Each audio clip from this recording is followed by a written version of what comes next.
Good evening, everyone. May I ask that anyone in front of a camera acknowledge and recognize that filming is going on this evening. And I would ask that you stay away from the cameras. We also ask if anyone has a cell phone that you shut off your cell phone at this time. We would appreciate that. Again, please look around where the cameras are. The camera crew has asked that everyone recognize their existence tonight. We know it's a full house.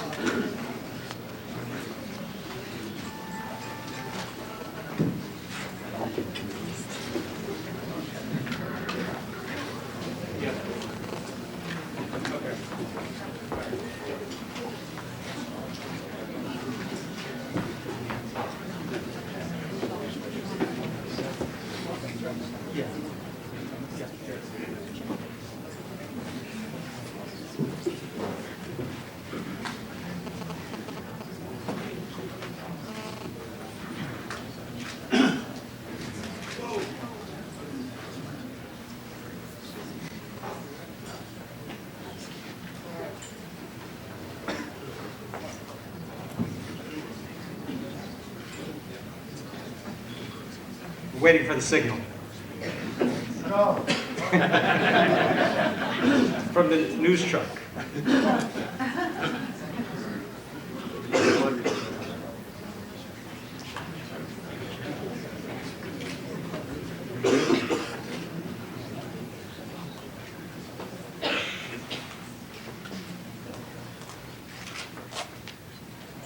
Pretty quiet so far.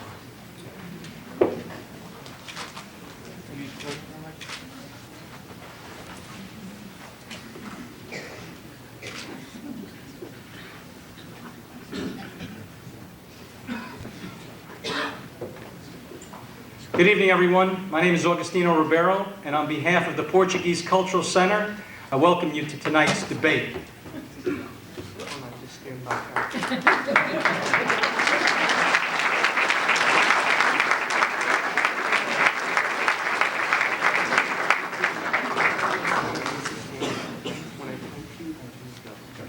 This is standby. When he points to me, I go.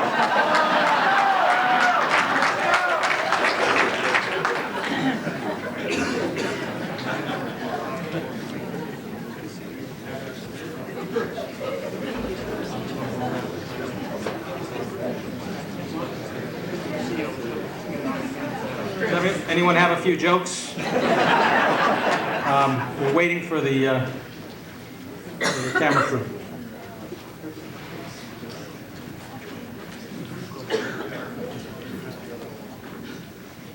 Cappiello.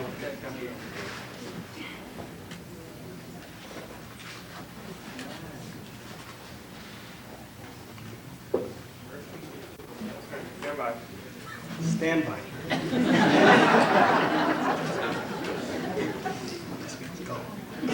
5, 4, 3, 2. Good evening, everyone.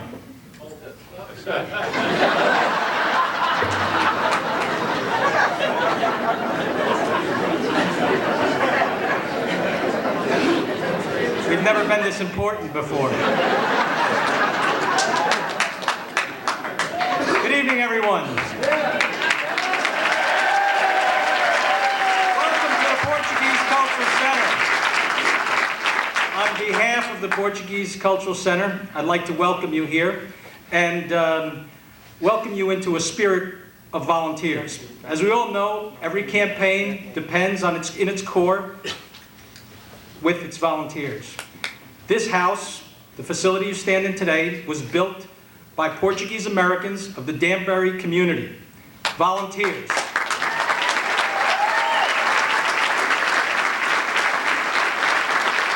This Portuguese Cultural Center stands as a monument to the volunteer efforts of many here in the Danbury community.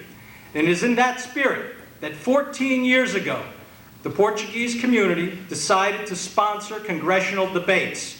And I'm proud to say that this is the 7th consecutive congressional debate that we've sponsored, and we believe it's the premier debate in the area. Thank you very much.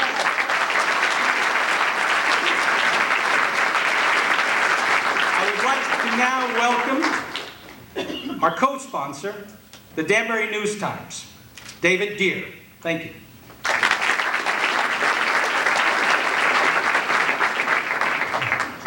Thank you, Augie. Hello again and welcome. I'm David Deere, publisher of the News Times, and I've been here in Danbury just a year now, but in the course of that year I've heard over and over again how important this night was in the congressional contest and how important it is to the overall debate that's presented to American citizens. It's encouraging to see so many people turn out this evening after 20 long months of presidential politics. It's great to see so many folks are still involved and interested in the democratic process. The News Times is proud to be a co-sponsor of such a valuable and important event. We have two fine candidates before us this evening, Chris Murphy and David Cappiello. These are challenging times ahead for us in America. Decisions made in Washington will have an enormous impact on our lives, our pocketbooks, the environment, and the world. It's important that we send the very best people to Congress to represent us. Tonight's debate will help us make an educated vote on Tuesday. There are many people who have been working behind the scenes to make today's debate happen. I'd like to thank our moderator and panel of journalists. Of course, the Portuguese Cultural Center has been so gracious to host the event, and the Brookfield League of Women Voters have done a marvelous job in arranging tonight's debate. With that, I'd like to introduce Marge Davidson of the Brookfield League of Women Voters. Thank you again.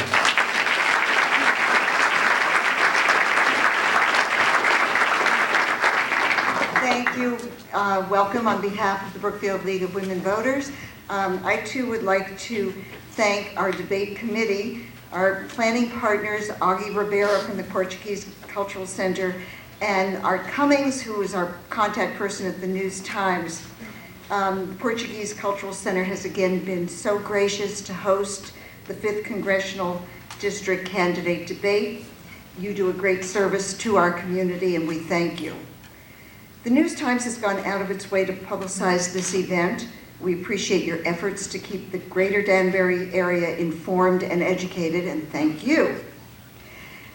I'll tell you a little bit about tonight's debate. It's going to be divided into two sections. The first will be questions to the candidate from our distinguished panel at the other end of the stage. And I can't even see the order that you're sitting in, so when I introduce you, will you just acknowledge? First, I would like to introduce Hannah Brown. Hannah is a senior at Brookfield High School.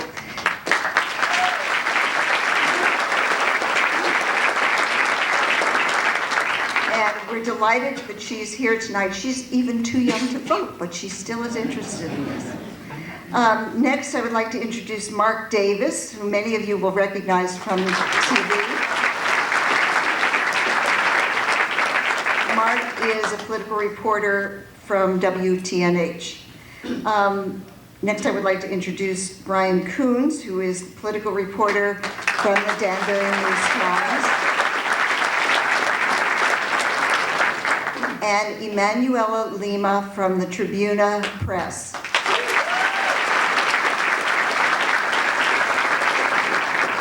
Thank you, panelists. In the second section of the debate, the candidates will ask questions of each other. We can look forward to some very lively exchanges, I believe. I would also like to introduce the timekeepers for the debate. Carol Elder and Ann McCarthy, right here in the front row, wave your arms, thank you, Carol and Ann are from the Danbury League of Women Voters.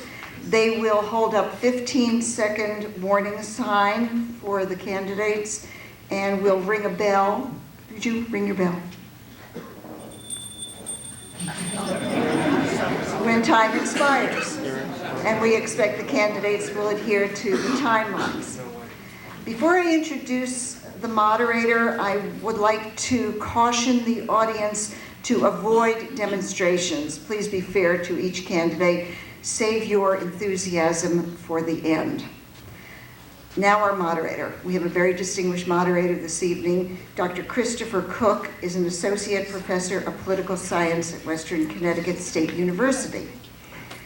He's also the director of the WestCon Honors Program and the founder of the university's debate team. So gentlemen, he knows a thing or two about debates. Dr. Cook has received degrees from Boston University and Boston College.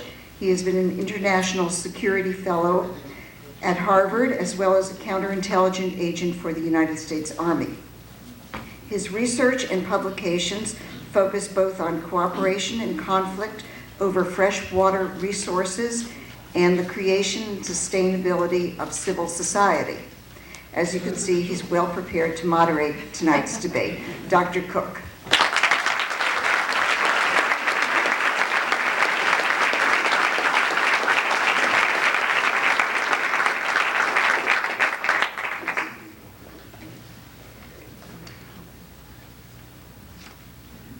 First off, thanks, Marge, for that kind introduction. I'm going to go briefly over the rules of the debate. And Marge has said that there are two sections of the debate, and that is true for the candidates in terms of their answers and rebuttals. However, overall, there are four sections of this debate. The first is opening statements. The order was determined by a coin toss that happened just outside this room, and Congressman Murphy won that coin toss. He will be going first. They each have 3 minutes. The second section of the debate are panelist questions. We've determined that the panelists will ask the questions in alphabetical order. Each will have 2 questions. And the candidates will have 2 minutes to answer each respective question, and they will be afforded a 30-second rebuttal, one 30-second rebuttal. And when I hear that nice little Tinkerbell go off, I will turn into a lion on that Tinkerbell. Senator Cappiello will be asked the first question from the panelists. Candidates then will question each other, as Marge said. They will have 2 questions to ask each other. The asking of the question will last no longer than 1 minute. In other words, there will be no speeches during that question. The answering of a question is limited to 2 minutes, and then the candidate asking the question is allowed a 1-minute rebuttal. Congressman Murphy will be asking the first question. Finally, in the closing statements, each candidate will again have 3 minutes for their closing statements.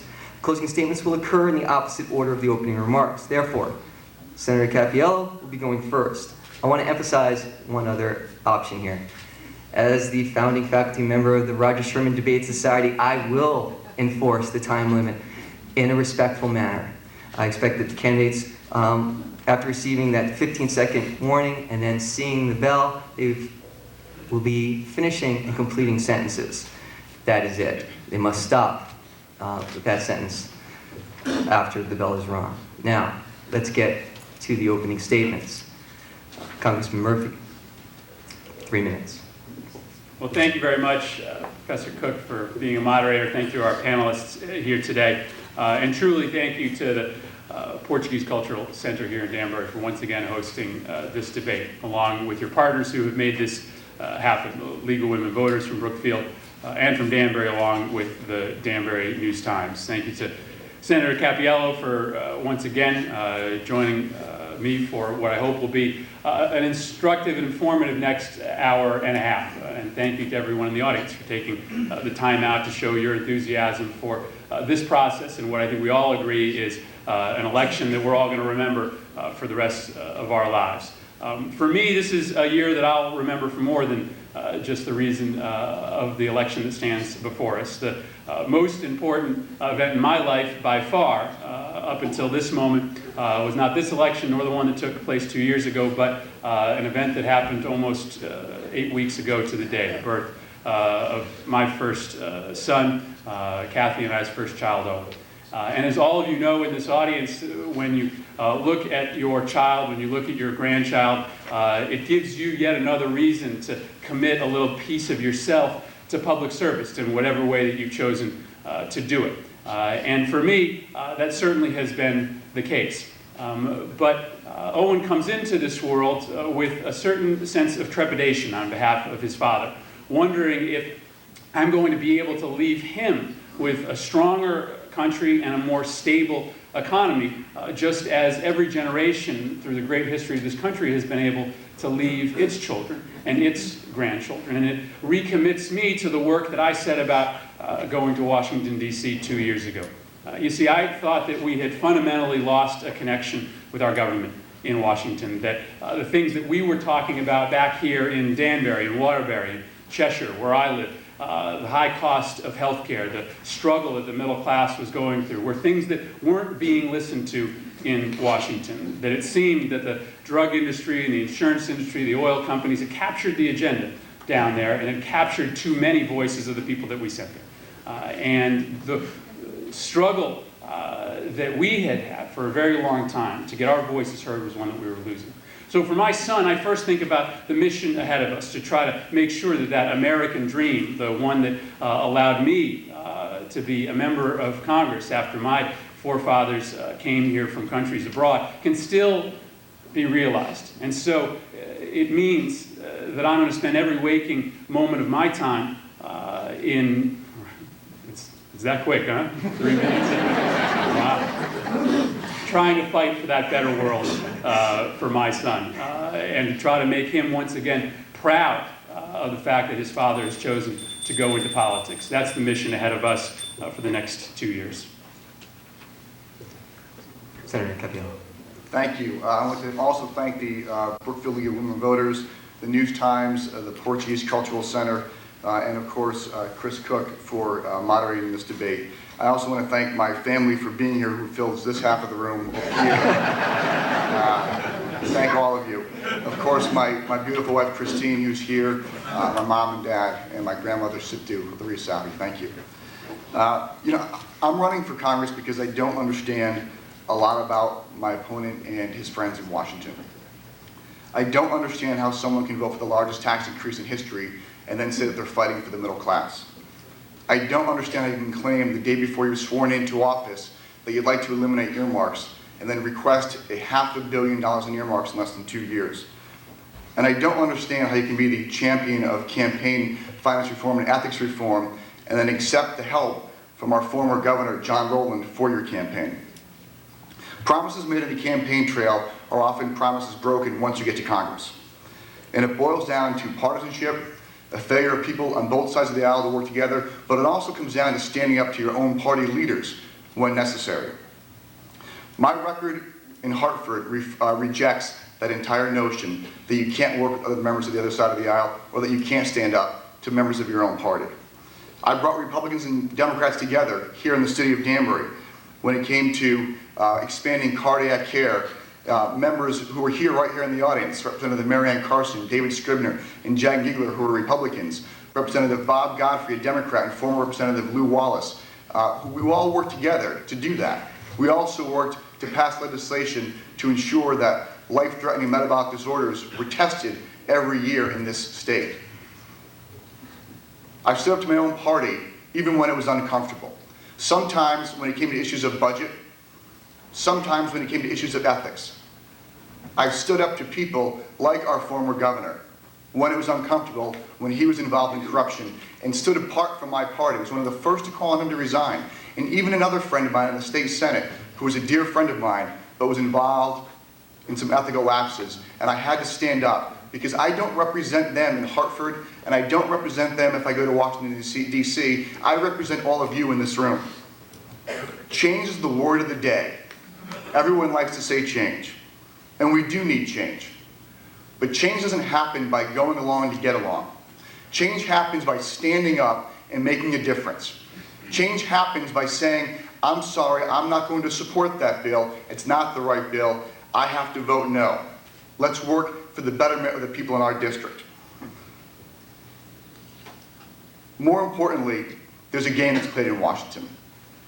A game where they point the fingers at one another and say it's your fault on the other side of the aisle, or it's your fault with the administration.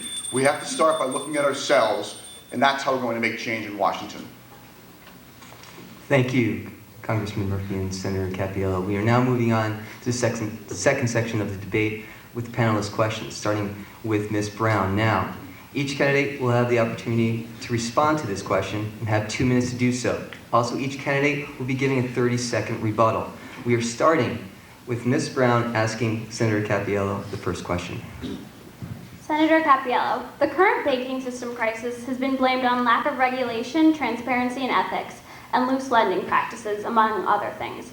What do you see as the main causes, and what are the most important changes that you hope to make to the system in order to get the country out of the current crisis and to prevent a future crisis? Thank you. I think the first issue is that Congress and the administration in the last number of years in both parties dropped the ball on this issue. Expanding home ownership is a laudable goal. Everyone wants to own a home in this country. It's the American dream. But we have to make sure that the people that are buying homes can actually afford those homes. Well, over the years, there were regulations under Fannie Mae and Freddie Mac, government-backed agencies, quasi-public agencies, that were told they had to expand their guidelines for home ownership, where people were buying homes not with 20% down, but with 10% down, 5%, sometimes with no money down. Now, calls were made to reform that system, but those calls were unheard. I think, first of all, we need to start by saying we're not going to allow Fannie Mae and Freddie Mac, these quasi-public agencies, to give campaign contributions to members of Congress, especially those that serve in the Financial Services Committee. Second, we need to start looking at bringing back the systems that were in place years ago that got us into trouble. Now, this current bailout that we've heard about, that's over $700 billion, I was absolutely unequivocally opposed to. There was no reformation of the system. There were no safeguards in place for the taxpayers that my two young sons, Jack and Jude, that are 3 and 1 years old, are going to be paying off for the rest of their lives. There was nothing whatsoever to ensure that executives and CEOs didn't get bonuses. Just this week, we're finding out that out of these $700+ billion that were spent, $70 billion may be going to CEOs and executives' pay from those banks. Henry Waxman, a Democrat, chairman of the Government Reform Committee in Washington, is saying that might happen now. How can we pass a bill in Congress without truly having those reforms in place and truly having the oversight, especially when thrown into that bill were billions of dollars in pork for wooden arrows, for rum dealers, for NASCAR? That's simply not the right way to go. Congressman. This is fundamentally about trying to stem what could be and could have been the greatest economic crisis that this country has faced since the 1930s. Those are the stakes that were in front of us when the legislation was put before Congress, and frankly, the stakes that still remain in front of us now. To me, as a new member of Congress, it probably would have been easy for me to stand there and say, you know what, I'm going to vote against any legislation that comes before us to try to responsibly address this crisis, because I wasn't there when things went wrong, and so I'm not going to be part of the solution. But the alternative to doing something was doing nothing, to allowing the banking system to fail around us and resulting in devastation to our business community, the absolute freezing of credit that we rely on to continue to grow our economy. This wasn't an easy or fun vote for any of us, but it was a responsible vote. And there are significant safeguards in this bill to not only put restrictions on the CEO pay of the executives who take part in it, but also to make sure that we get a return on our investment. But the question is about what do we do going forward, and I think that's the critical component. This is just a tourniquet on an economy, frankly, that has been in crisis for a very long time. You ask middle-class families in Danbury whether the economy just lurched into crisis 2 months ago, and they look at you with a pretty quizzical look, because for families here, they've been in crisis for a long time. Wages remaining flat, healthcare costs, energy costs going up. We have to rebuild our economy based on those middle-class families. We've got to cut taxes for them, cut taxes for the small businesses that they work for, and go back and do the work that Congress has not done over the past 10 years. The fact is, as soon as the Democrats took control of Congress, within 4 months, we passed a reform bill through the House of Fannie and Freddie that the Republican Congress did not do for the 12 years that it controlled it. Had they done it, we wouldn't be in the position that we are now. We have to continue on that path. 30 seconds. Thank you. I can't believe what I'm hearing. It was the Democrats in Congress, it was Barney Frank, it was Chris Dodd that stopped any reformation from taking place. In the last 2 years, you have served in the Financial Services Committee, Congressman, and you have done nothing to warn people about this crisis. And then when this bill was passed, it was $700 billion. Statements were made that there would be no CEO bonuses and benefits, and now we're reading in the papers that will happen. You ran on no pork and earmarks, but yet there was billions of dollars in pork and earmarks in this bill. That's simply unacceptable. 30 seconds. Again, it's simply not true. Within 4 months, I'm happy to forward you the vote count. The Democratic Congress passed the strongest reform of Fannie and Freddie in a generation, and in addition, passed a predatory lending bill that would stop the abusive lending practices that led us to this position in the first place, all happening within the first year of the Democrats taking control of Congress. This is a bipartisan problem. I'm not suggesting that Republicans were responsible for us getting into this mess, but instead of the blame game, we've got to step forward and start talking about what our solutions are going forward. Thank you, gentlemen. We're moving on to our second panelist question from Mr. Davis. Mr. Davis. This is a bit of a follow-up. Everyone who talks about this issue gives us these big picture answers, but it would be nice to sort of narrow it down. Congressman Murphy, you voted for the $700 billion rescue plan. How do you think that's going to come down and affect the several hundred people in this room and their families, and the others who may be watching it on television throughout the district? Again, this is about what's happening here in Danbury, what's happening in Waterbury. This is about stepping in and trying to avert a crisis like this country has not seen in 70 years. What we were faced with was the failure of the banking system, was a collapse, one that we have not witnessed in several generations. And so the most immediate effect is that we have been able to preserve that system, which feeds the payrolls of small businesses and big businesses.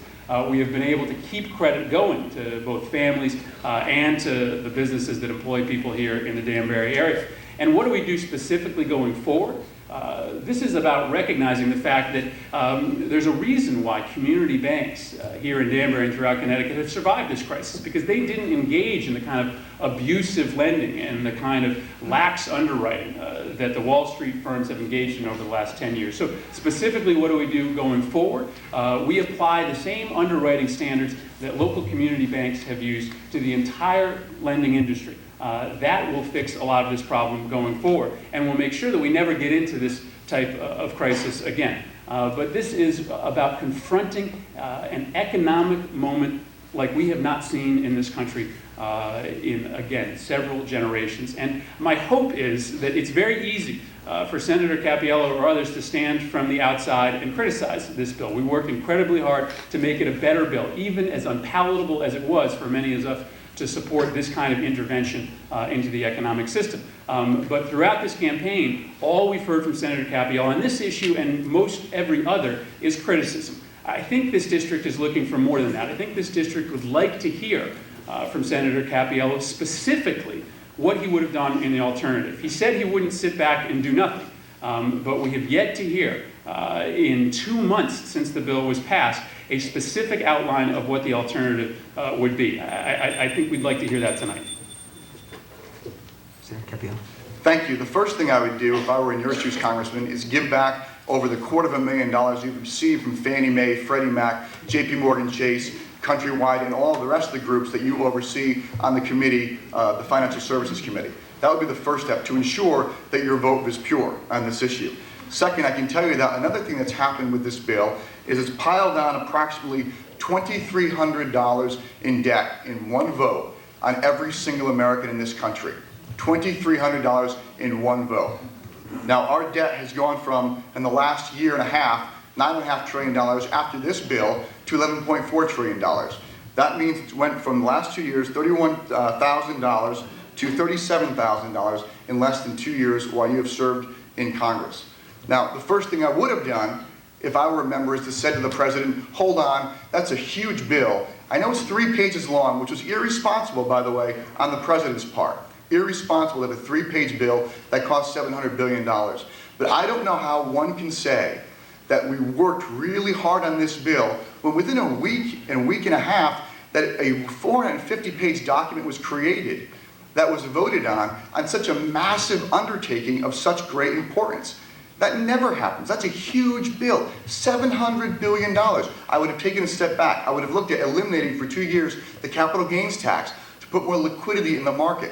I would have had Wall Street look at setting up a system so that it pays into a system that it insures itself so the taxpayers aren't footing the bill that can be backed by the Treasury, like the FDIC.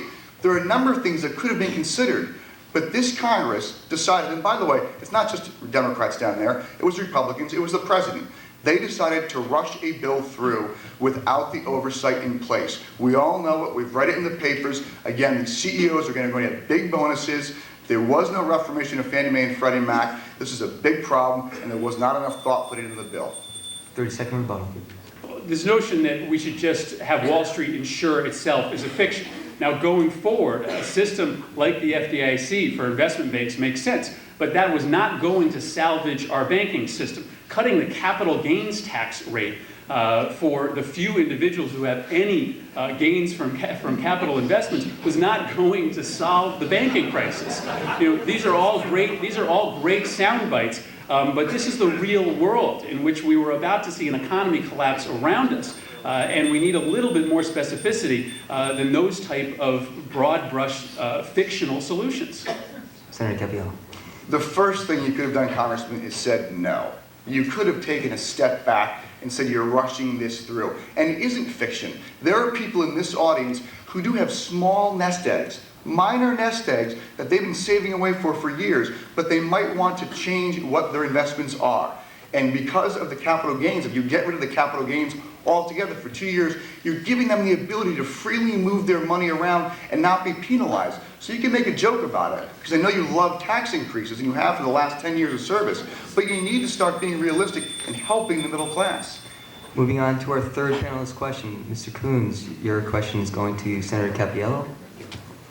Senator Cappiello, earlier this year, the federal government sent economic stimulus packages to American taxpayers, stimulus checks rather, I should say. There's a movement afoot for another round of economic stimulus checks. Do you support a second round of economic stimulus checks for taxpayers? And does supporting this measure constitute spreading the wealth, a phrase we've heard a lot this campaign season? Well, again, the first thing I have to do is look at the details of what this package is. But they're talking about $300 billion. Now, I can't just look at a bill and say, yes, I support $300 billion. That would be irresponsible for me to do that unless I saw and read the details of that bill. But there was a first round of economic stimulus checks that went to people. And I will tell you this, I don't understand how one can support a one-time check of $300, $600, or $1,200 and think that's going to stimulate the economy, but on the other hand, vote for a permanent tax increase of $4,000 for the average filer in the 5th District in Connecticut. It doesn't make sense. Either you believe more money in your pockets means something and will help you, or you don't. I would like to see permanent tax relief for the people in this room and the middle class in this country, not simply a check. And I also think that it should be the people that are paying the taxes that get the tax money back. I don't believe in simply redistributing the wealth. That's not the right way to tax people. The way to tax people is to think about what services we need to provide to the citizens of our country. And then think about the fairest way to bring that money in without penalizing people for their success. Now, there have been many differences between the two of us in the state Senate. The business entity tax, which affects small business owners like my dad. He pays $250 a year for no reason whatsoever, for the sake of owning a business in Connecticut. Even if he loses money, he's paying that. I oppose that. My opponent supported that. The real estate conveyance tax increase. That hurts people, even if they lose money on the sale of their home. My opponent supported that increase. I oppose it. The nursing home bed tax that my opponent created and crafted to pass along $5,000 per year for anyone who pays for a nursing home bed. I oppose, my opponent supported that. We clearly are different on how we oppose whose money your money belongs to, you or the government. I think you'll hear today Senator Cappiello talk about a lot of things that he's voted against, and he's right. Most every important measure that's come before the state legislature, Senator Cappiello has voted against, many of them. We'll talk about budgets today, we'll talk about the stem cell legislation. It's easy to be against things, but let's talk about what we're for here. Let's talk about the actual record, the facts on what's happened in Washington, in Congress over the last 2 years. $300 billion in tax cuts for individuals, $44 billion in new tax cuts for small businesses, not a single tax increase. This sort of Republican talking point that comes from the Republican National Committee about the largest tax increase in history is made up. If you ask Senator Cappiello on the way out which tax he's talking about and how much it's been increased, what that will result in on your filings next year, he won't be able to tell you because it doesn't exist. It's based off of some non-binding resolution passed by the United States Congress. So let's talk about those specific numbers. $44 billion in tax cuts for small businesses, $300 billion for individuals. I think that record is a real one, and I think it points to what the direction should be going forward regarding an economic stimulus package. We need to look at next year, as we come back into Congress, that same type of revenue relief for small businesses that are going to grow the next wave of an economy. Let's focus in on giving tax breaks to Americans, middle-class Americans, who are going to be the basis of our economy going forward. And let's look at some strategic investments. I'm not necessarily sure it's going to make sense to hand checks to people that might benefit the economy in the short term when we really have long-term economic foundational questions to grapple with. But let's look at something like infrastructure funding. Right here in Danbury, one of the greatest impediments to growing our economy here is the fact that a lot of our mobility, both in people and goods, are trapped by our lack of rail infrastructure to and from New York, the highways that get clogged up far too often as we go east and west and north and south from here. I think it does make sense to make some targeted infrastructure investments, which unlocks a lot of our frozen economy, but also puts people to work building those roads and bridges. 30-second rebuttal. Thank you. I didn't hear any specifics there either, Congressman Murphy, but let me just give you a quote from one of your colleagues, freshman Democrat, Bill Foster of Illinois, who called your vote on repealing the 2001 and 2003 tax cuts by letting them expire.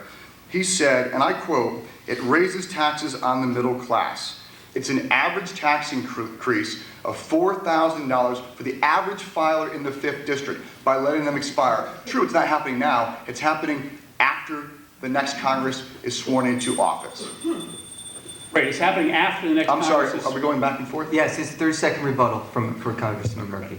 Right, it is happening after the next Congress is sworn into office. The vote hasn't taken place yet. What you're referring to is some resolution that came before Congress setting 5-year budget parameters. That question has yet to come before the United States Congress. Now, do I think that we should be reauthorizing another $16 billion in tax cuts for the oil companies? No, I think that can be better spent on families. I think there's going to be some tax cuts that we've given to some industries that we're going to have to take a look at. And frankly, I think I outlined a pretty clear specific in terms of putting investments into our infrastructure that I think would be of great benefit to the people here in the city of Danbury and the surrounding communities. Thank you. Moving on to the 4th question from Ms. Lima. Ms. Lima, your question is to Congressman Murphy. Congressman Murphy, in an interview for the Tribune newspaper last summer, you stated that an overhaul immigration reform needed to be, quote, realistic about the future of millions of undocumented workers in this country. In your opinion, what would be a realistic approach to the legal status of the 12 million undocumented workers and families that you as a congressman would feel comfortable to vote in favor of? Several months back, I was knocking doors in Bethlehem, Connecticut, and I knocked on the door of a small contractor who does home improvement works around the area. And he said to me, "Chris, you got to do something about immigration. You've got to find a way to bridge the divide here because I don't hire undocumented workers, but my competitors do, and they're undercutting me every day. And I'm going to be forced to do something I don't want to do very soon." This is a crisis for many of our small employers, and Congress needs to find a way to come together. I'm absolutely critical of the fact that the United States Senate and the United States Congress has not found a way to bridge this gap. But you're going to have to find a way to reach a compromise. That compromise starts with border enforcement. We've added thousands of border agents across the United States borders, Canada and Mexico, but we need to do more, both with personnel and with fencing. We need to enforce the laws that are on the books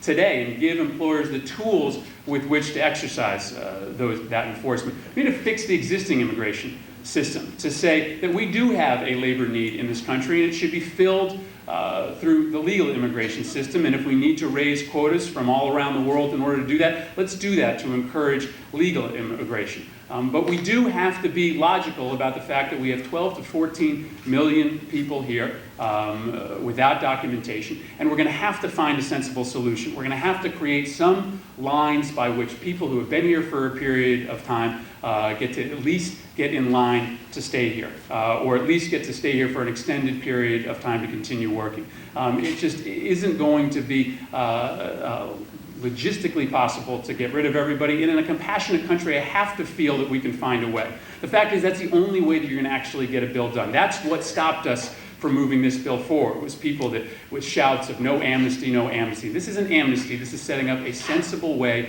in which to compassionately and effectively allow for a resolution of the millions of people who are here right now. You have 2 minutes, Senator Cappiello. The big myth is that someone cannot apply for citizenship legally. Anyone can apply to become a U.S. citizen and get into line. That's the system that we have in place right now. We have a rule of law in this country. We have a rule of law, and if we don't expect people who are here illegally to abide by the law, how do we expect our own U.S. citizens to abide by that law? The Congressman and I have very different views on this. I know he said it was the saddest day in his years in Congress, a few years in Congress, when the immigration bill had failed. But you know what? It was amnesty in that bill. There was amnesty for people to become citizens. And I don't think it's right. I think about all of the immigrants, people who are abroad, who are trying to come here legally, who are fighting to come here the right way. People who are here legally and who have done it the right way. To say to someone who's done it illegally, you can get at the front of the line, I just don't think that's the right response. Now, we've had some different views in the state Senate as well with regards to these issues. When there was a bill that was going to give illegal immigrants in-state tuition at their colleges and universities here in Connecticut, my opponent supported that. I opposed it because I was looking at the issue of fairness. If I had someone here in Danbury whose son or daughter wanted to go to UConn, and since UConn only accepts 70% of the students from within state, if we're allowing someone who's here illegally to get that spot, that means that one of your children won't get that spot, and you've been paying taxes here your entire life. That's not fair. There were 3 votes that the Senate Democrat chairman had brought up, the transportation chairman, to make sure to close the loophole so that illegal immigrants don't have driver's licenses in Connecticut. Now, I supported that bill. My opponent opposed that bill. It's not just an issue of immigration, it's an issue of national security. A driver's license is a de facto ID, national ID. And my opponent has also voted to gut some of the security, the money for border security while he's in Congress. We have to secure our borders, not just for immigration, but for national security. 30-second rebuttal. Well, we've put, again, billions of dollars into new fencing and into new border patrol agents. But the fact is, so long as we have people who are irreconcilable about this issue of how we deal with the people that are in this country, we're not going to get any reform passed. We have to have some sensible means of passing a comprehensive immigration bill, or this problem will fester for a long time to come. This is a very difficult issue to bridge the gap on, and Senator Cappiello talks a lot about trying to bring Republicans and Democrats together. This is a critical issue in which we have to show not only some compassion, but some common sense to try to get something done. 30-second rebuttal. And there is a way to show compassion and common sense. It was an idea called the Guest Worker Program. It was an idea that ended up turning into amnesty. We should look at people who are here, people who want to come here and work legally.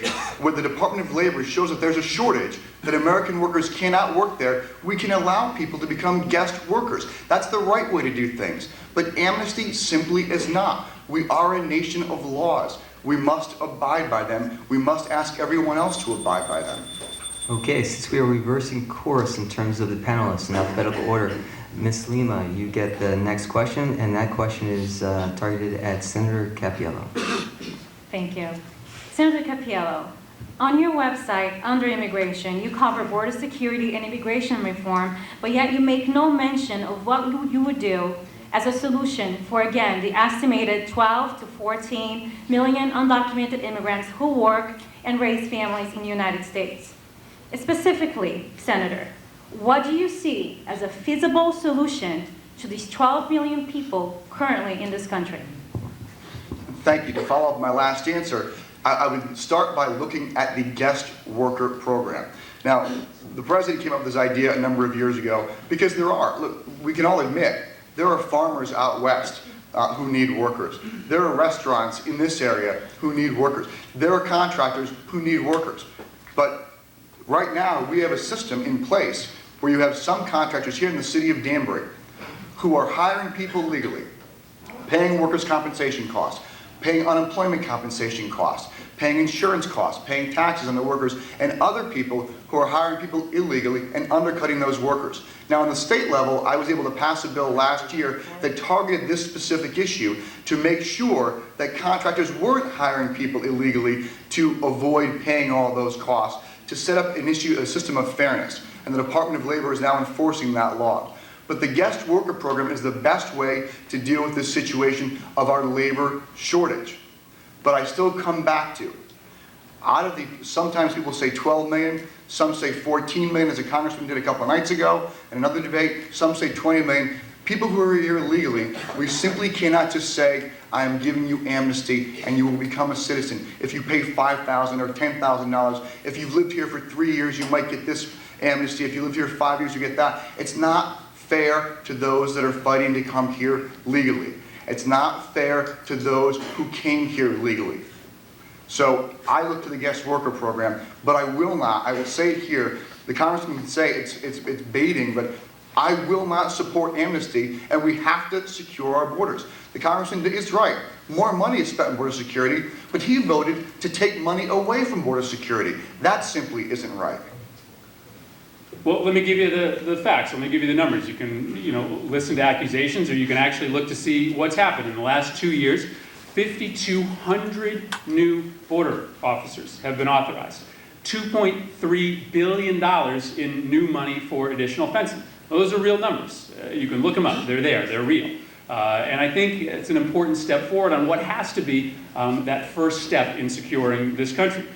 This is about national security, and we still have a long way to go. But again, we're not going to get there. For all of Senator Cappiello's talk about bipartisanship, we're not going to get there if people aren't willing to try to bridge the divide that divides this entire country. And I think it's a shame that we have allowed this divide to fester for so long, because this country should be proud of our history of immigration, what makes us so strong as a nation, that we've been able to bring in Senator Cappiello's ancestors, my ancestors, to construct a great nation out of it. I think that the way in which we address this issue, by sort of taking out the demagoguery and the sound bites and trying to really get down to how we solve it, could be a celebration of what is great about this nation. I know there are all sorts of things to be against. I think there are all sorts of things to be angry about. But to me, immigration reform is one of those examples in which we can step forward and try to find a path that reminds us of why we love this country so much in the long run. We have to also ask the question of why do we have a system and an economy now that demands all of this labor from abroad? Senator Cappiello talks about a guest worker program.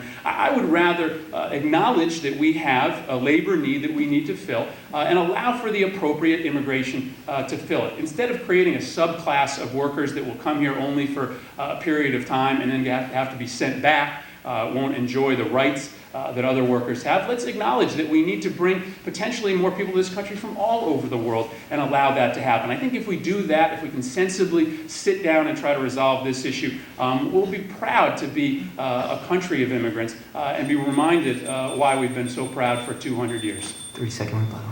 Congressman Murphy, I am proud to be ancestor, the grandson of legal Italian and Lebanese immigrants. I am so proud, but the word legal is important here.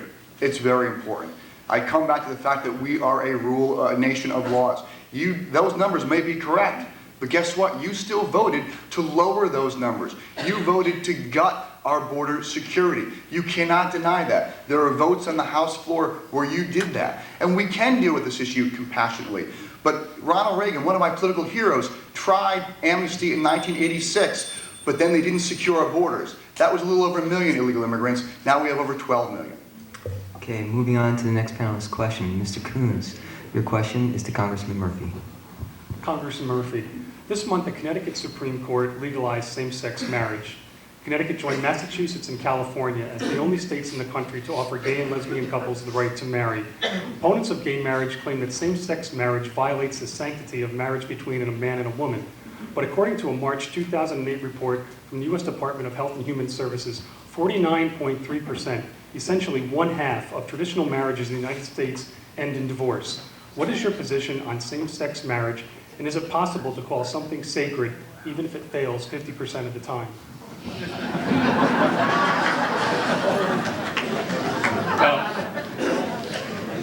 Well, for people like my parents who have been happily married for over 30 years, it is a sacred institution, and it remains a sacred institution. And it's one that we can support in a number of different ways, not just with the laws that underlie the word marriage, but with policies that make strong families be able to persevere, with economic policies that help those families that are struggling to pay the bills, struggling to put their kids through college, be able to live that American dream. I was a proud supporter of Connecticut civil union law. I don't believe that the state of Connecticut or any government should discriminate against those based on their sexual orientation, just as I don't believe that you should discriminate against people based on their race, their ethnicity, or the place from which they come.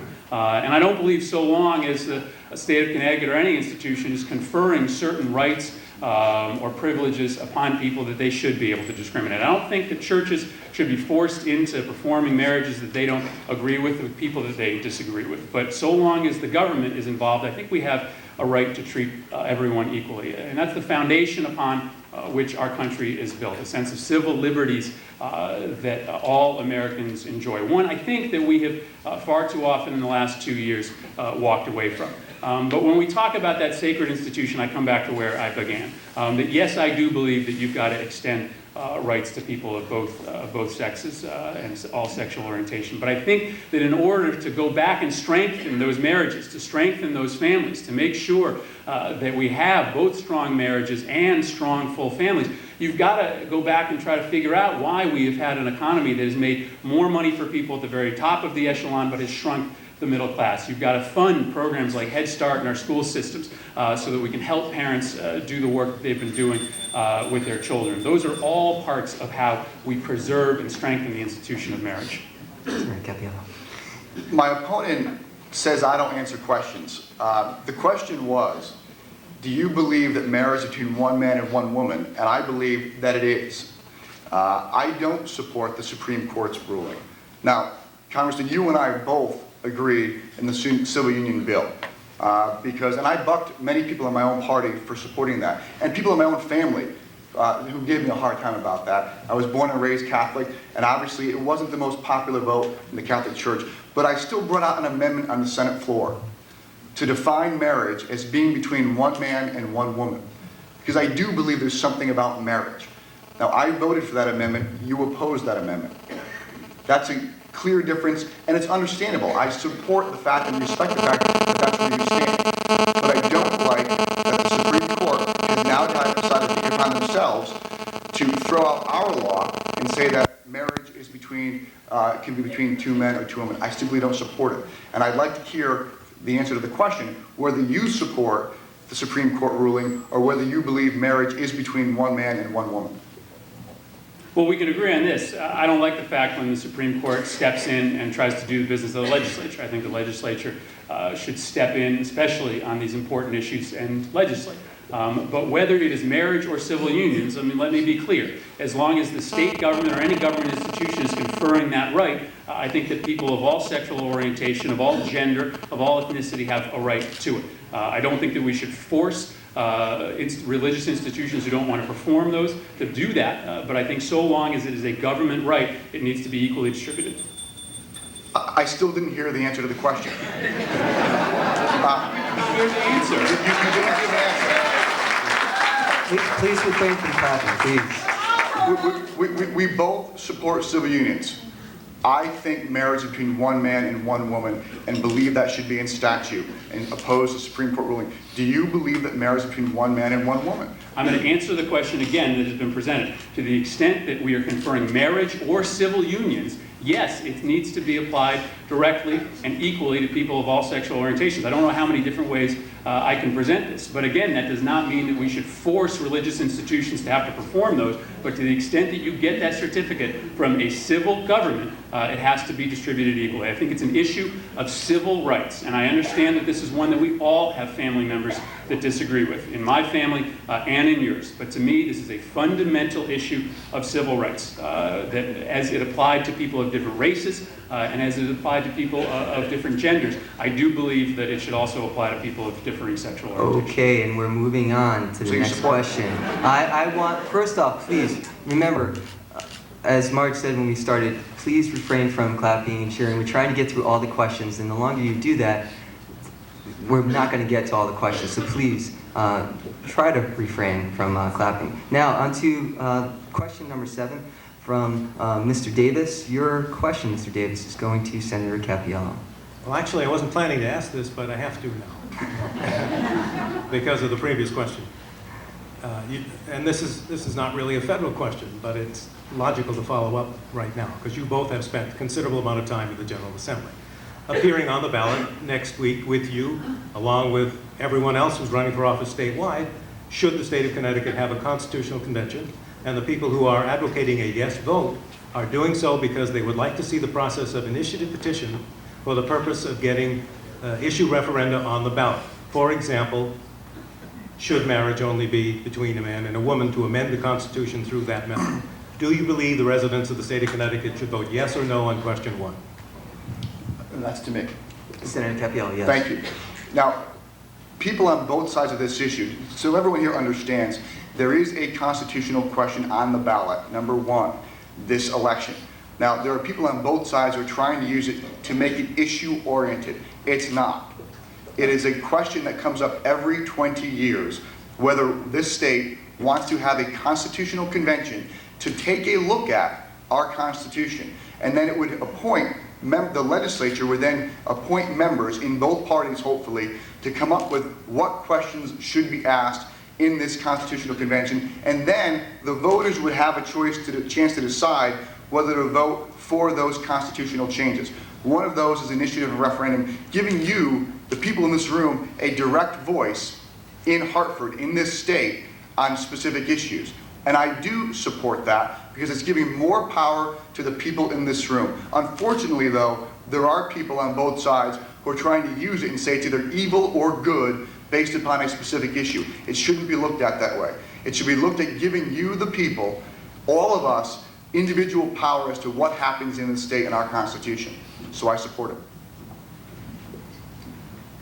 Yeah, I think that there could be some good that comes out of a constitutional convention. I know that there are many, as Senator Cappiello said, that fear what might come out of that in terms of the ability for questions like the one presented to the Supreme Court to be resolved, for other extraneous material to be put into the Constitution. But I don't necessarily think that we should be afraid of having a conversation about the fundamental governing document of our state. Again, this is going to be a democratic process. I think Senator Cappiello and I can agree on this, that this isn't going to be something done by legislative fiat, that if the citizens of this state want to go forward with the Constitution, there will be members, representative of the entire state that will take part in that Constitution. Some great things in this state have come from some really seminal moments at these constitutional conventions. And, frankly, lots of my friends, lots of people in the Democratic Party are advocating against it. Frankly, I'm not as fearful of what might come from that. And I think it might actually result in some beneficial changes for the state. You have 30-second rebuttal. I think we agreed. All right, we're actually moving forward. For the last question, Ms. Brown, your question is to Congressman Murphy. In light of the current economic crisis, how do you propose to make higher education more affordable for both lower-income students and middle-class students who may not qualify for traditional financial aid? Well, thank you very much for that question. This is, Senator Cappiello and I both have spoken very recently to Danbury High School students, and this is a question that I would imagine came up in both of our visits there, because this is really a fundamental question, not just for students, but for families. who are struggling to try to get their kids to college. And to me, this is just an issue of fairness, that your ability to pay should not be the barrier to students being able to get higher education. The strength of our economy is based in our workforce, and the fact that we still have the most productive, best educated workforce in the nation. I'm proud of the work that we've done in the last 2 years on this issue. In this Congress, in a bipartisan fashion, we were able to pass the largest increase in student aid funding since the GI Bill was passed, a bill that would lower the student loan interest rate in half, from 6.8 to 3.4%. That's a $4,000 savings for the average student, increasing the Pell Grant by $500 a year, and making a compact with students who decide to go into public service professions, that if you stay in that profession for a period of 10 years, whether it be nursing or teaching or law enforcement, that we'll forgive all or a portion of your student loans. But we still had a lot of work to do. And it's really a question of priorities. One of the reasons that I oppose the war in Iraq, one of the reasons why I believe that Congress should set a timetable to withdraw our forces from that field of battle, not just because I think that it's compromising our national security, but because I think we can spend that money better here at home. That $10 million a month can be spent on increasing our commitment to those students who see too many barriers to getting that college education. And so it's a matter to me of shifting resources, building upon really a success that hasn't gotten enough attention in the last 2 years, that will save thousands for students, and recommitting ourselves to building on that fundamental strength of our American economy, the strength of our workforce and our educational system. Senator Cappiello. Thank you. I don't fundamentally disagree with my opponent on this issue. I'm very, very proud of my work in the state legislature in a number of years for a tuition freeze that we had passed for all students who go to our state colleges and universities. We've had some of the largest increases in educational funding in our state's history of the last 2 years on a bipartisan effort. I look here at Western Connecticut State University and the work that we've done since I've been in office, how different Western is from when I went there many years ago, when we used to park in a mud pit, and now it's just a beautiful, beautiful school with great opportunities for all of our students. But since my opponent and I agree on the fundamental issue of trying to get more young people educated and make it more affordable to them, he had brought up the war, so I'm going to bring up something else. Now, I know the war has been very, very costly, and the Congressman and I have not differed on many issues with regards to the war. But we look at the cost of the war, and it's about $700 billion in the last number of years. And I'm going to come back to the $700 billion bailout and to what it's going to cost those same students who are going to school, those same students, and the debt that they're going to be carrying, the burden that they are going to carry. I think about right now, $37,000 debt that my two sons are starting out with because of the massive spending increases by Congress. You can't simply say you're for everything that spends more money. You have to think about where you can save money. You do have to prioritize, and sometimes you have to say no. Sometimes you have to look through and find every bit of waste you can in our federal government. But sometimes you just have to say no, to say, if we're going to make education a priority, we have to cut back somewhere else. In the last 2 years, that hasn't happened. Because like I said, our debt, national debt has gone from $9.5 trillion to $11.4 trillion after that $700 billion is spent. That's an awful lot of money. In one vote, it cost almost as much as the entire Iraq war. For a while there, I thought we were going to go 2 in a row with no rebuttals. There we go. 30 seconds. Well, I will come back to the war because that is, I think, one of the biggest cost savings for this country, an opportunity to reinvest. And there is a difference between Senator Cappiello and I on this issue. I believe that if you entrust me with your vote, that I should exercise it to try to end this war. Senator Cappiello does not believe that. He does not believe that Congress should step in and have anything to say about when this war ends. If that's the prescription for this country, then that's an invitation to spend far more than $700 billion more on this war, especially if one of the presidential candidates gets elected and wants to stay there for another 100 years. Senator Cappiello. Senator Cappiello.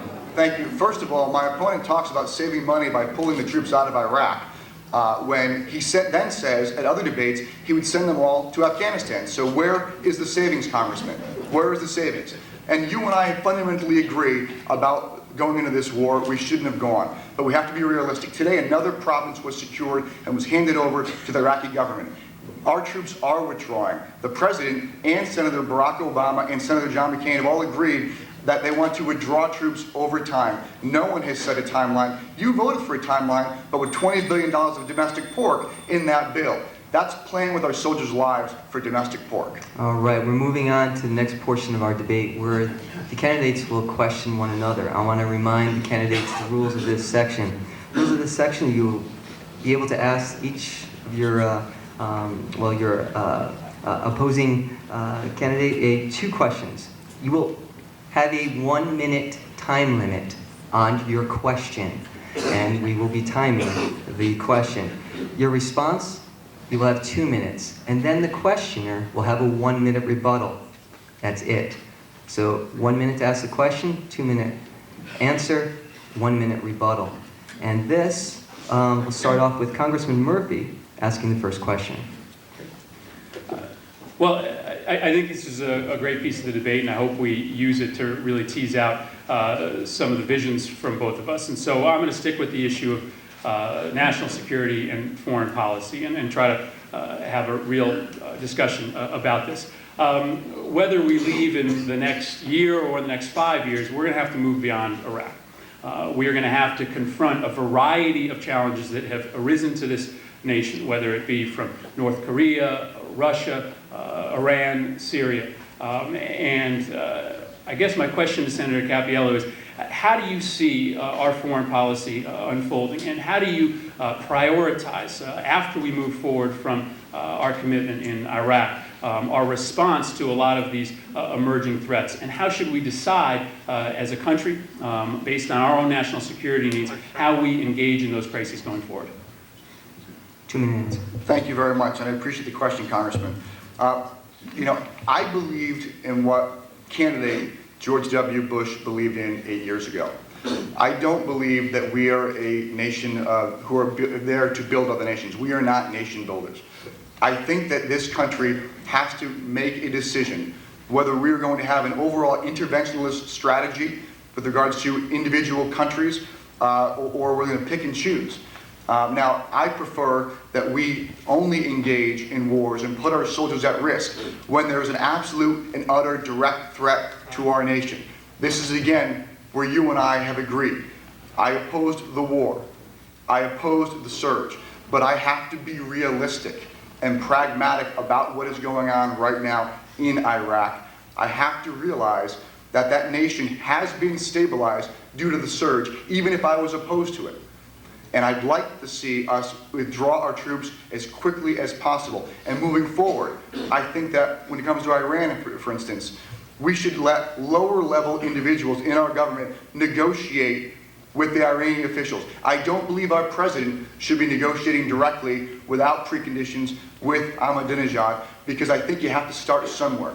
Even with Henry Kissinger, who I was able to meet a number of months ago, said in the paper not too long ago, he said, you cannot start by having the nation's leaders negotiate when they dislike each other, because if things don't work out, then there's no other recourse. You have to start building from the ground up. There were negotiations with China for 2 years before our president met with the leader of China, President Nixon, to start to have more better relations. We need to have negotiations. We need our president, whether it be Barack Obama or John McCain, to sit down with Israel and the Palestinian people from day one to try and work things out and negotiate a peaceful two-state settlement over there. So I do believe we have to be engaged, but I don't think that we can simply pick and choose where we start wars. 1 minute rebuttal. Not necessarily a rebuttal, but in addition, Senator Cappiello talked about the fact that I would want to shift all of our troops to Afghanistan. We absolutely are not going to shift all of our troops there, but we do have to recognize the critical difference between Iraq and Afghanistan. It's from Afghanistan that this country was attacked, and it's there that the Taliban is regrouping and potentially restarting its havens for the terrorist movement. We do have to go back into that country with some additional forces, but some real additional help for the infrastructure of that country. There's a saying that where the roads end in Afghanistan, the Taliban begins. We have to help them get government out to their people. And the reason that I do support a timetable is because I think we also have to understand that Iran's hand has been strengthened in the Middle East, in large part because of the destabilizing effect that our war in Iraq has had. And so my commitment to bring us out of that region, to withdraw our forces from Iraq, is part of how we re-engage in the world, by giving less reasons for those who are organizing against us to recruit members to their cause. Senator Cappiello, you have 1 minute to ask the second question. Thank you. And just to be clear, do we have 2 questions each or 3? Two questions each. Okay. Congressman, you've objected to my questioning of your contributions that you've received as a member of the House Financial Services Committee in the context of your vote on the bailout. And for people who here, so you know, the Financial Services Committee oversees Wall Street, Fannie Mae, and Freddie Mac. If your objection is sincere, will you right now apologize for using that same line of attack against Nancy Johnson 2 years ago when you ran against her? And I quote from one of your ads, "Those are all of Nancy Johnson's drug company contributions. No wonder we got a raw deal." Well, there's no secret that Nancy Johnson, when she wrote the 2003 prescription drug bill, allowed the drug industry to essentially write that bill. That's why we have in it a provision that states that the federal government is prohibited from negotiating directly with the drug companies. There's no state legislator, there's no federal legislator that would have ever contemplated putting that provision in the bill. It simply is something that the drug industry asked for. And that's why when I was elected, one of the first pieces of legislation that I introduced was to repeal that provision. That can save us $50 billion in our Medicare line item. The association with those contributions led to a congresswoman who allowed that industry to write the bill. In this case, it's been exactly the opposite. I do sit on the Financial Services Committee, but within 4 months of taking control of Congress, the Democrats passed a reform bill of Fannie Mae and Freddie Mac that hadn't been passed in the last decade. Within 6 months, a predatory lending bill cracking down on the subprime lenders was passed. Real action within the first 12 months. And I think that this issue of contributions is one that Senator Cappiello has to be careful about. Not only has he taken money from political action committees that I disagree with in this campaign, whether it be R.J. Reynolds or Pfizer or major pharmaceutical companies that supported Nancy Johnson, but over the 10, 12 years that Senator Cappiello has been in the state legislature, he's gladly accepted political action committee contributions while he's been an incumbent. He's had over a decade to set an example as an incumbent. A lot of Senator Cappiello's campaign and much of his campaign advertising has been about this issue of contributions. I have a list of your contributions that I disagree with. You have a list of contributions that I disagree with. I think we've got to get beyond these kind of accusations and start talking about your plans and my plans for making this country a better place. I think that's what people want to hear from us over the course of the next 6 days. 1 minute response. Thank you. I actually have here a list of my contributions. I have been asking Congressman Murphy to show his list. They're on the FEC website to let people know exactly the contributions he's received.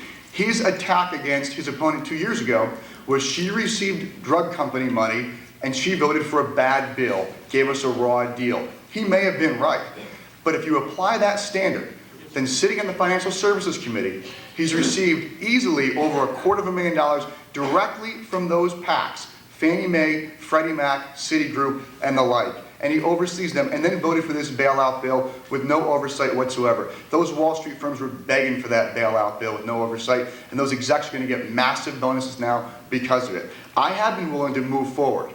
I have made the offer 1.5 years ago when I first got involved in the race and said to Congressman Murphy, let's neither one of us accept these PAC contributions. He declined that. But I'm telling you here today that if I am elected as the congressman and the incumbent, I will set the standard and I will simply say no to those contributions. He has yet to say that. Congressman Murphy, you have 1 minute to ask the next question. And again, let me just reiterate, I think past performance is the best indication of future performance. And on that case, Senator Cappiello has had 12 years to set the standard that he's suggesting today, and he hasn't done it. And I think it's no mystery that we're standing on the precipice of an election, and the tune has changed. Let me try. Hold on, please. That wasn't asking me a question. Well, he had 30 seconds, another 30 seconds, I believe, right? League of Women Voters to get to that question, so okay. Let him get to that. So I assume the next question will be another attempt to score political points. So let me try to ask another question that could get at some real differences on issues of vision between us. We're both young candidates. We both have young families. We both, I think, are concerned about the fact that all of this negativity is causing young people to walk away from politics, to walk away from wanting to participate in the process. You and I, for however long we stand on this earth, will still be involved in public service. No matter what happens in this election, how can you and I work together after this election to try to restore young people's faith in politics and political institutions? 2-minute answer. First, we can do what I've already done. If we're going to restore faith in our political institutions and our government, we can start by looking at ourselves, Congressman, when we get up in the morning and look in the mirror and say that we are going to be different than those that we criticize in Congress. The congressman likes to point the finger at Congress. The one thing he forgets is you are Congressman. You are there. You have not stepped up. You have accepted these contributions. You refused my offer to not accept Political Action Committee contributions. I'm saying that I will be different. And when I stood up to my former governor, when he was corrupt, that was extremely difficult for me to do. It was, you yourself asked for him to resign. But I know recently you have sought out his help. If you're going to stand up, then you have to stand up and look at yourself and say the change has to start here. You can't just point the finger at the other party or the administration. You have to look at yourself, and that's what I'm willing to do. 1-minute response. Let's take a look at our histories of reform and move forward from there. On the 3 major reforms that Governor Rell proposed to the state legislature in the wake of the Rowland scandal, someone who I have not asked for the support of. 3 major reforms: ethics reform, campaign finance reform, and contractor reform. There was one member of the state Senate who voted against all 3. Only one. That was State Senator Cappiello. Not only did I support them, but I was in the room trying to get those bills done. Senator Cappiello will explain that he had reasons for opposing all 3 of them. But on the fundamental reforms that are proposed here in the state legislature, Senator Cappiello has been the only one who stood on the outside. Not only did I support them, but I led the fight for several of them. So the question going forward is who is going to be more likely to go to Washington and pass the types of reform there that we've had here? Who's going to be more likely to pass the types of process reform that will restore young people's faith in politics? And on that score, I think it's very clear whose history indicates future performance. Senator Cappiello, you have the last question. 1 minute to ask it. Thank you. I will ask by starting by saying this. First of all, the congressman repeats that same lie over and over again. The Governor Rell did not introduce the contracting reform bill that he speaks of that I voted against. She vetoed that bill. I was the one member of Congress, the Senate, proud to vote no, and she vetoed that bill.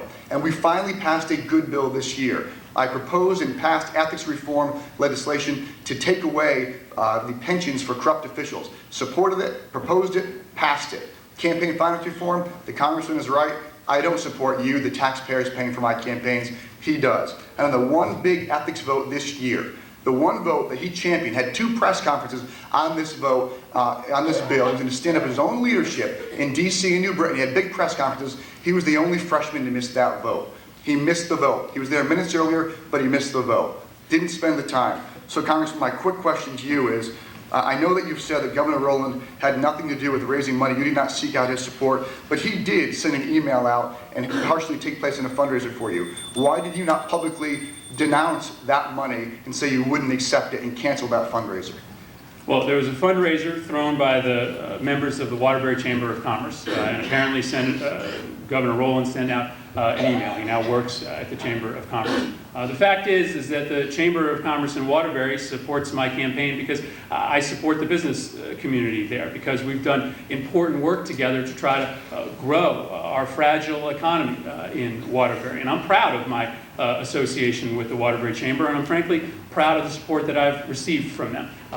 Their support for me is not only because I'm trying to help revitalize a city that has fallen on hard times, but because with $44 billion in tax decreases that we voted for businesses, that makes a difference for chambers of commerce throughout this district. The fact that I'm the one standing up to the plate to try to pass real comprehensive healthcare reform that's going to ultimately lower the cost of doing business, the cost of providing healthcare to the residents of Waterbury, the residents of Danbury, and the state chambers of commerce are supporting me. So I am proud of the fact that I've gotten support from that chamber of commerce and others throughout this district. And I think it talks about and it speaks to the work that I hope to do in the next 2 years as we rebuild this economy.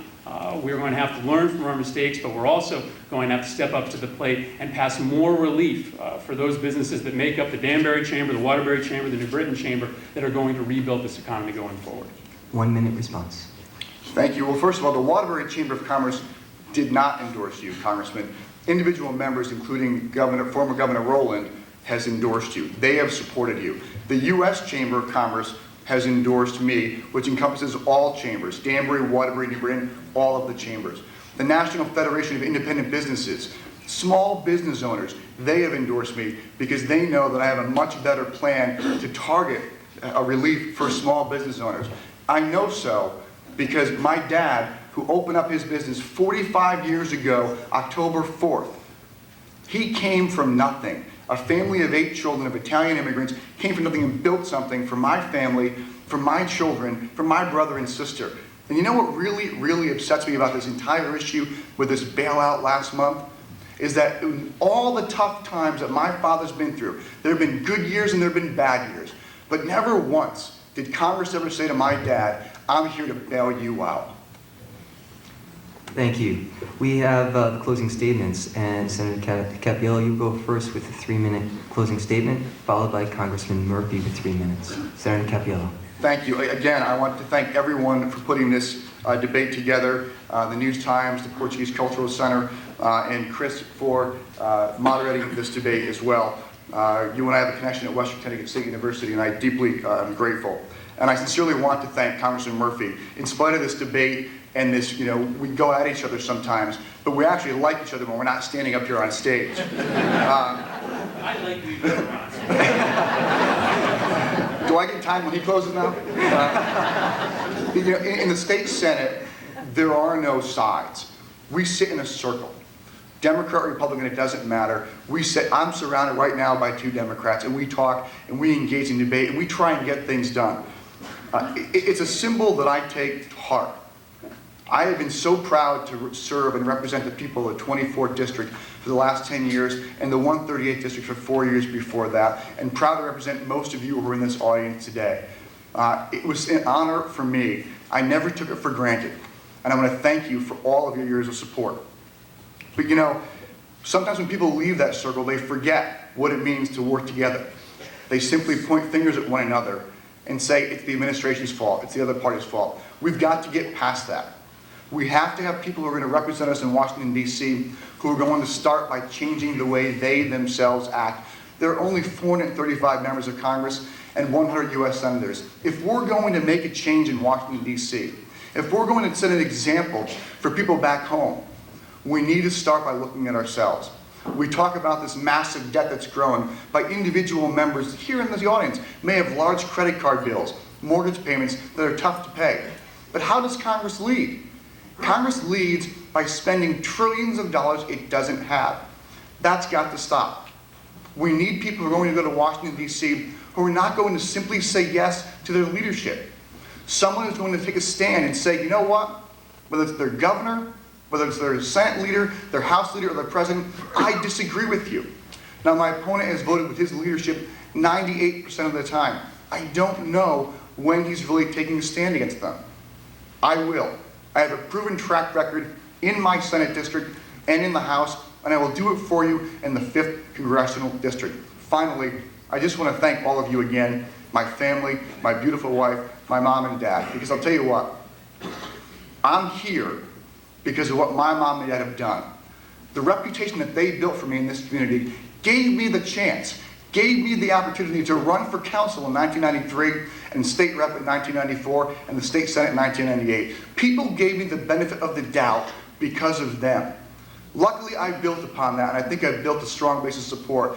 But I'm here to tell you, Mom and Dad, thank you for everything you've done. I love you.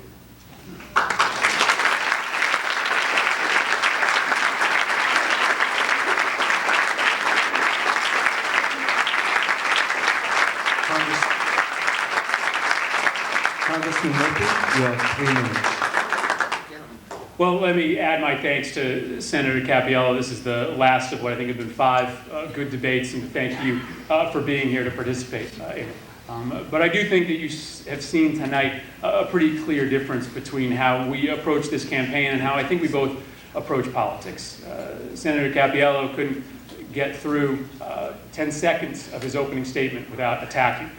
He used the questions that he had to make political points about supporters and contributions, instead of talking about the issues that really affect the families of Danbury and of this district, instead of trying to engage in a dialogue about how we fix our broken economy, instead of talking about the threats presented to this country, instead of talking about health care, instead of talking about energy reform. He used that time to talk about political accusations that in the end, I think have much less bearing, if any at all, to all of our lives than those big, broad, important questions. I'm here tonight to talk about solutions. I brought 2 questions tonight to try to engage in a conversation about those solutions. And I just hope that the rest of the campaign follows in that spirit. Because I come back to where I started. I mean, I think about my young son at home, and I don't want him to grow up in a world in which he's ashamed of the fact that his father chose to go into politics. Now, that happens by politicians having the courage, as both David and I have done in the past, to stand up to our party, whether it be Senator Cappiello's work in the state legislature or my work in this past Congress to lead the fight to pass an ethics reform bill that the old guard in both the Republican and Democratic caucus had stopped from happening for 20 years. That's an accomplishment I'm proud of. But how I make a world in which people want to be active in politics, in which my son doesn't feel bad about the fact that his father has chosen this profession, is also in how I conduct myself in this debate and how I conduct myself in this campaign. You've seen 2 very different visions here, as you have throughout the course of this campaign. Attack ads from one side and solutions, and talk about what our positive vision is going forward. I'm not ashamed of that. I don't see any weakness in standing up and running a positive campaign. I think it's what people want throughout this district and throughout the state. And I think they especially want it right now, when there are so many challenges and so many threats to this country. I am an unapologetic idealist about what we can do going forward. We are in a moment of great economic crisis for this country, but I see in that crisis opportunity. I see an opportunity to tackle healthcare reform and make it more affordable for both businesses and individuals. I see an opportunity to tackle energy reform as well. And in the process, I think that we can rise to these great challenges and try to lift up the political dialogue in the process. I don't think this has happened from Senator Cappiello in the course of this debate or this campaign. And I hope that we get to set a very different tone going forward in the next Tuesday. Thank you very much for allowing us to do that.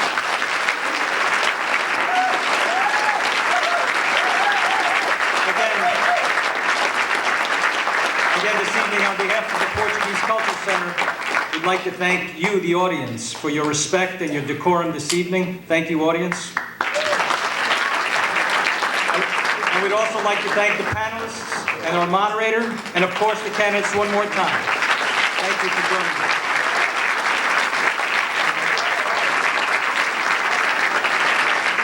And lastly, on behalf of the Portuguese Cultural Center, if you'd like to help us pay the electrical bill, the tavern and the restaurant are open downstairs. Please join us again. It's open to the entire community, and sample our wonderful cuisine and culture. Thank you very much for joining us this evening. Drive safely home.